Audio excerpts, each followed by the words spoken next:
लिखिए जिसका अंतर क्या है 8 है। ठीक है, तो अब हम चलते हैं कि बोलता है ऐसा ऋणात्मक पूर्णांक लीजिए जिसका अंतर 8 है, और कहता है इसमें क्या ऋणात्मक में लेने के लिए, तो हम लेते हैं। तो माइनस का 2 और क्या कहता है इसमें ऋणात्मक में लेने के लिए, तो यहाँ का माइनस में 10, और दोनों के बीच में क्या कहता है कि युग्म लिखवे जिसका अंतर 8 है। तो यहाँ पे हमको माइनस देना पड़ेगा क्योंकि अंतर बोल दिया है। तो अब क्या करेंगे, माइनस का 2 ही रह जाएगा और इस दोनों को मल्टीप्लाई करेंगे माइनस को माइनस से, तो यहाँ पे क्या हो जाएगा माइनस माइनस क्या हो जाएगा, आप लोग बताइए कमेंट में, माइनस और माइनस, तो माइनस माइनस हो जाएगा यहाँ पे प्लस गुना में, और फिर यहाँ पे हो जाएगा 10। अब क्या करेंगे, माइनस और प्लस को अब घटाएंगे, तो यहाँ पे क्या हो जाएगा, अंतर में कहता है 8 लाने के लिए। ठीक है, तो इसको क्या करेंगे हम, माइनस प्लस अभी बताए थे ऊपर, जो माइनस प्लस क्या होता है आपस में घटता है। तो यहाँ पे हो जाएगा 10 में से 8 गया तो कितना हो जाएगा, 10 में से 8 गया तो हो जाएगा यहाँ पे 10 में से 2 गया तो कितना हो जाएगा 8 हो जाएगा। ठीक है, तो 8 किस में होगा, बड़ा वाला संख्या जो होगा उसमें वो लिखाता है। तो यहाँ पे 10 के बगल में प्लस है तो 10 वाला प्लस बड़ा है, तो यहाँ पे हो जाएगा 8, वो भी प्लस में। अब हम दूसरा नंबर सवाल पे जाते हैं। इसका 2 का ई नंबर सवाल था और ये हो गया बी नंबर सवाल। बी नंबर सवाल में क्या कहता है, अब आप लोग देखें, बी नंबर सवाल में कहता है कि एक ऋणात्मक पूर्णांक और धनात्मक पूर्णांक लिखिए जिसका योग, अब क्या आ गया योग, पिछले वाला में क्या था अंतर, तो पिछले वाला में हम क्या दिए थे दोनों का बीच में अंतर। अब इसमें कहता है कि एक ऐसा पूर्णांक और एक ऋणात्मक और धनात्मक पूर्णांक लिखिए जिसका योग -5 है। तो चलिए अब आ गया यहाँ पे योग वाला, तो यहाँ पे लिखेंगे हम जैसे कि माइनस का 7 ले लेंगे और यहाँ पे माइनस का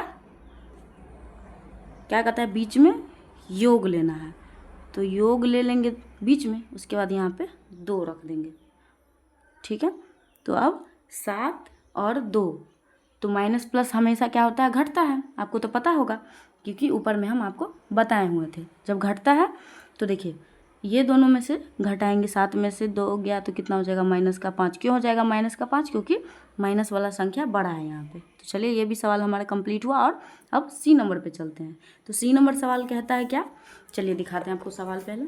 तो सी नंबर सवाल कहता है इसमें कि एक ऋणात्मक पूर्णांक और एक धनात्मक पूर्णांक लिखिए जिसका अंतर -3 है। अब फिर से आ गया अंतर वाला, तो अंतर वाला आ गया, तो चलिए फिर से लिखते हैं।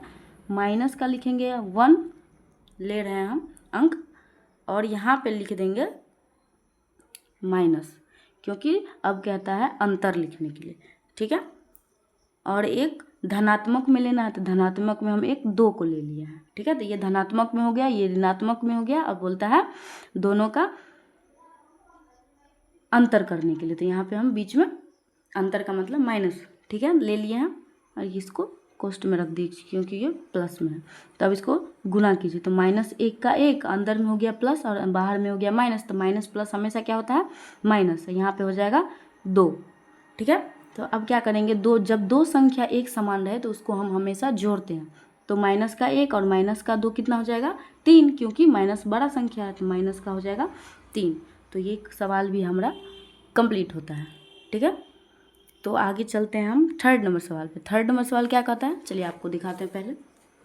तो थर्ड नंबर सवाल यहाँ पे कहने क्या चाह रहा है, देखिए, किसी प्रश्नोत्तरी ने 3 उत्तरोत्तर चक्रों में टीम ए द्वारा प्राप्त किए गए अंक, तो सबसे पहले क्या लिखेंगे, तीसरा सवाल में ए द्वारा, तो ए द्वारा कितना अंक प्राप्त किए हैं, -40, ठीक है, 10, ठीक है, प्लस में देंगे 10 और प्लस में देंगे 0। ठीक है, अब क्या कहता है आगे, चलिए अब आगे कहता है और टीम बी द्वारा प्राप्त किए गए अंक 10 और 0 और -40 थे। किस टीम ने अधिक अंक प्राप्त किए, क्या हम कह सकते हैं कि पूर्णांकों को किसी क्रम में जोड़ा जा सकता है। तो आगे हम पहले सवाल को बनाते हैं। तो ये हो जाएगा क्या, ये हो जाएगा टीम ए द्वारा। तो इधर माइनस का 40 है और इधर माइनस का 10 है। जीरो का तो जीरो ही रह जाएगा क्योंकि जीरो में जीरो जोड़ेंगे तो कोई फ़र्क नहीं पड़ेगा। तो माइनस का 40 और प्लस का 10, तो क्या हो जाएगा, दोनों को मल्टीप्लाई करेंगे तो माइनस प्लस माइनस। तो हम माइनस का क्या लिखेंगे, 40 में से 10 को घटाएंगे क्योंकि दो समान संख्याएं अपने आप घटती है।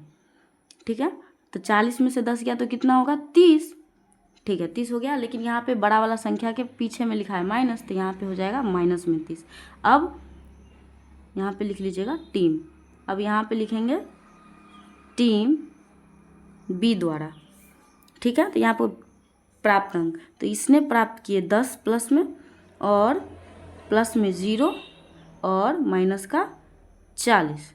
तो अब इसको क्या करेंगे हम, आइए अब इसमें क्या करेंगे, 10 है तो 10, 0 को हटा दीजिए आप, कोई काम नहीं है प्लस में, और यहाँ पे लिखें 40। ठीक है, क्योंकि 0 में 10 को जोड़ेंगे तो 0 ही होगा। तो अब देखिए फिर से बड़ा वाला संख्या 40 आ गया, इसके पीछे कुछ नहीं है तो प्लस है। तो दो असमान संख्याएं आपस में घटती है, तो फिर से घटाएंगे। तो देखिए 40 में से 10 गया तो फिर से आ गया 30। ठीक है, अब यहाँ पे देखिए बड़ा वाला संख्या के पीछे माइनस है, तो इसमें क्या करता है अब कि अधिक अंक प्राप्त किए, तो दोनों तो बराबर ही अंक प्राप्त किए हैं। ठीक है, अब क्या कहता है कि पूर्णांकों को किसी भी क्रम में जोड़ा जा सकता है, तो यहाँ पे लिखेंगे हाँ जोड़ा जा सकता है, क्योंकि इसमें देखिए इसमें भी -40 है, 10 है और 0 है, तो -30 आया। और यहाँ पे देखिए किसी भी क्या लिखा है, किसी भी क्रम में जोड़ा जा सकता है। यहाँ माइनस का 40 है, यहाँ पे 10 प्लस में आ गया, तो किसी भी क्रम में जोड़ेंगे तो -30 ही आएगा। तो हाँ, इसको हम किसी भी लिखेंगे, यहाँ पे किसी भी क्रम में जोड़ा जा सकता है।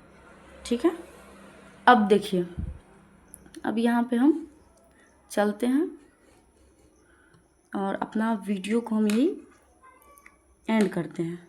तो थैंक यू, अच्छा लगे तो आप लोग लाइक कर दीजिएगा, और अगले अध्याय में हम 4 नंबर क्वेश्चन का आंसर लेके आएंगे। So thank you.